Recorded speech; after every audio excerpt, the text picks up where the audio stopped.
Welcome to our channel. Today we how to enable Asana rule-based automation for projects step by step clearly. Open your Asana workspace and navigate to the project where you want to set up automation. Click on the Customize button located in the top right corner of your project view. In the Customization menu, look for the Rules section. Click on Add Rule to begin creating a new automation rule. You will see a list of pre-made rules to choose from. Select a pre-made rule that fits your needs or click on Create Your Own to start from scratch. If you choose a pre-made rule, follow the prompts to configure it according to your project requirements. For a custom rule, you'll first need to define a trigger. Triggers can include actions like task creation, project updates, or changing a task status. Once you've selected your trigger, click Add Trigger.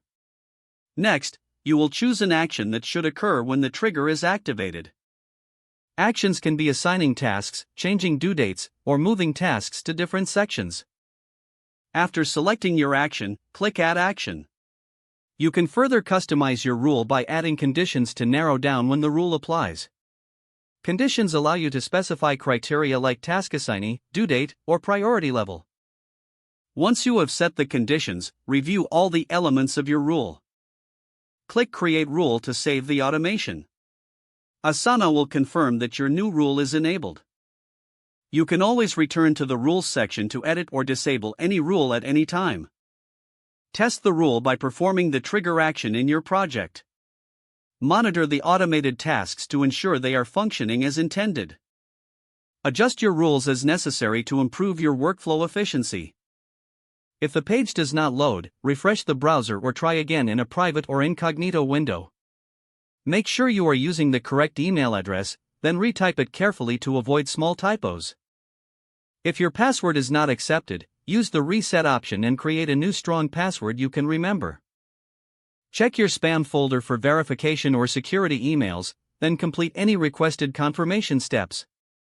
Enable two-factor authentication if available to improve account security and reduce unauthorized access risk. After signing in, review your profile details so your contact information and settings are accurate and current. If you see an error message, note it down and try again after restarting your device and internet connection.